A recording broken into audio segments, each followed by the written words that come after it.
2022 अक्टूबर में मैं इंस्टाग्राम पे एक लड़की से मिला।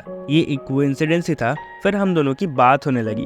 दोनों की चॉइसेस सेम थे, दोनों की वाइब मैच करते थे। इन्हीं वजह से दोनों बहुत जल्दी एक दूसरे की तरफ अट्रैक्ट हो गए। ये एक लॉन्ग डिस्टेंस रिलेशनशिप था, तो इसे मेंटेन करना भी बहुत ज्यादा मुश्किल था। इसीलिए मोबाइल में ही हमारी ज्यादातर बात होती थी और हमारी ज्यादातर बात टेक्स्ट में होती थी, क्योंकि वो ज्यादा मुझे कॉल भी नहीं करती थी। शुरू के कुछ दिन तो बहुत अच्छे बीते, बट फिर सब कुछ धीरे धीरे खराब होने लगा।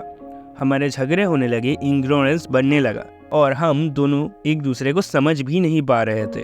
फिर एक पॉइंट पे आके हमारा ब्रेकअप हो गया। आई थिंक इस सिचुएशन से आप में से बहुत सारे लोग ही रिलेट कर पाएंगे, बिकॉज ये आजकल बहुत ज़्यादा कॉमन है। ब्रेकअप के बाद शुरू के कुछ दिन तो बहुत ज़्यादा चैलेंजिंग थे। कुछ भी करने का मन नहीं कर रहा था, अकेले रहने का मन कर रहा था, दिमाग में बहुत सारे थॉट्स आ रहे थे।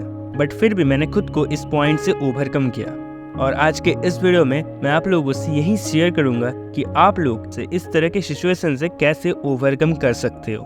तो ये वीडियो आप लोगों के लिए बहुत ज़्यादा इंपॉर्टेंट है, इसलिए इस वीडियो को बिल्कुल भी स्किप मत करना। आई नो ये फेज़ बहुत ज़्यादा मुश्किल है, आप इस फेज़ से निकलना चाहते हो, बट ये उतना ज़्यादा ईजी नहीं है। आप जिसके साथ इतने दिनों से रहते थे, अब सडनली उसके बिना रहना उतना आसान नहीं है। हर रोज़ जिसके साथ आप बात करते थे, जिसका चेहरा देख के आपका दिन शुरू होता था, जिसके एक मैसेज के लिए, एक फ़ोन कॉल के लिए आप घंटों इंतज़ार करते थे, अब सडनली सब कुछ भूल जाना पॉसिबल ही नहीं है। और हम इंसान हैं, रोबोट थोड़ी ना है। हमारे अंदर फीलिंग्स है, इमोशंस है। और ये जो लोग फेक मैस्कुलिनिटी दिखाते हैं इंस्टाग्राम पे कि हमें तो फ़र्क ही नहीं पड़ता, हम अकेले ही काफ़ी है, अरे उन्हें क्या पता असली प्यार के बारे में।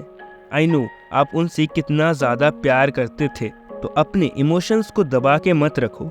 इट्स ओके अगर आप सैड फील कर रहे हो, और यही नेचुरल है। Give yourself permission to cry and process your emotions.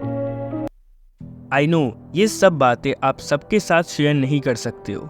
आप अपनी फैमिली को इनके बारे में नहीं बता सकते हो, आप आपके किसी फ्रेंड को इनके बारे में नहीं बता सकते हो। ये जंग आपको अकेले ही लड़नी है। बट वो क्या है ना, जंग में अगर कोई आपको सपोर्ट भी करे तो वो भी काफ़ी है। तो ढूंढिए ऐसे किसी पर्सन को जिसके साथ आप सब कुछ शेयर कर सकते हो। वो आपके कोई फैमिली मेम्बर हो सकते हैं या वो आपके कोई दोस्त भी हो सकते हैं। उन्हें अपनी फीलिंग्स के बारे में बताइए, वो आपको सपोर्ट करेंगे, इंकरेज करेंगे। खुद को कभी भी अकेला मत रखिए। उनके साथ घूमने जाइए, गेम्स खेलिए, मूवीज़ देखिए, जिससे आप बेटर फील करेंगे। मुझे पता है इस टाइम में माइंड में बहुत सारे थॉट्स आते हैं, आप बहुत सारे डिसीजंस लेने चाहते हो, बट उन थॉट्स को किसी के साथ शेयर कीजिए। बिकॉज इस टाइम पे हमारा माइंड किसी भी डिसीजंस को लेने के लिए स्टेबल नहीं होता है और हम बहुत सारे गलत डिसीजंस ले लेते हैं। देखो जब ऐसा कोई इंसिडेंट हमारे साथ होता है तो हमें कुछ टाइम लगता है ये समझने में कि आखिर हमारे साथ एग्जैक्टली हुआ क्या है। तो खुद को वो टाइम दीजिए। आप खुद को जितना टाइम दोगे आपको पता चलेगा कि आखिर आपके रिलेशनशिप में गलत क्या हुआ है, किस चीज़ की वजह से आपका रिलेशनशिप वर्क नहीं कर पाया और आपने इस रिलेशनशिप से क्या सीखा। क्योंकि एक रिलेशनशिप से हमें बहुत कुछ सीखने को मिलता है, हमें दूसरे लोगों की पर्सपेक्टिव समझने का मौका मिलता है। पहले पहले आपको लगेगा कि सारी गलती दूसरे पर्सन की ही है या फिर सारी गलती आपकी है, बट धीरे धीरे जब टाइम बीतेगा तो आपको रियलाइज़ होगा बहुत कुछ कि आप दोनों की सिचुएशंस आखिर किस वजह से खराब हुआ। और इन सब चीज़ों को छोड़ के भी आप इस टाइम को यूटिलाइज करो। आई नो आपका रिलेशनशिप अच्छा नहीं चल रहा था, इसीलिए आप इतने दिनों से किसी भी काम पे फोकस नहीं कर पा रहे थे, बट अब आपके पास बहुत सारा टाइम है। आप जो काम इतने दिनों से नहीं कर पा रहे थे, अब आप उसे स्टार्ट कीजिए। आई नो ये सिचुएशंस बहुत ज़्यादा मुश्किल है, बट आप एक सिंपल स्टेप लीजिए, एक सिंपल एक्शन। ज़्यादा चीज़ों को एक्सप्लोर कीजिए। मुझे आप पे ट्रस्ट है, आप कर लेंगे। अगर कोई आपको इस वजह से छोड़ गया है कि आपका कोई गोल नहीं है, किसी भी चीज़ पे आपका फोकस नहीं है, तो आप उसे दिखाइए। जो हो गया वो हो गया। इन चीज़ों को पकड़ के मत बैठे रहिए। अगर आप इस टाइम को वेस्ट करेंगे तो ये आपकी सबसे बड़ी गलती होगी।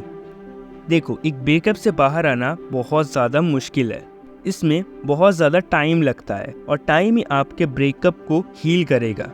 आप बस खुद के ऊपर फोकस कीजिए, खुद के गोल के ऊपर फोकस कीजिए, खुद को और ज़्यादा स्ट्रॉन्ग बनाइए। कोई ना कोई आ ही जाएगा आपके लाइफ में। आई नो, मेरा भरोसा है आप पे कि आप इससे ओवरकम कर जाएंगे। इस सिचुएशन से आप बाहर निकल जाइए। बस खुद पे भरोसा रखिए और हमेशा की तरह मैं मिलता हूँ आपसे नेक्स्ट वीडियो में। बाय।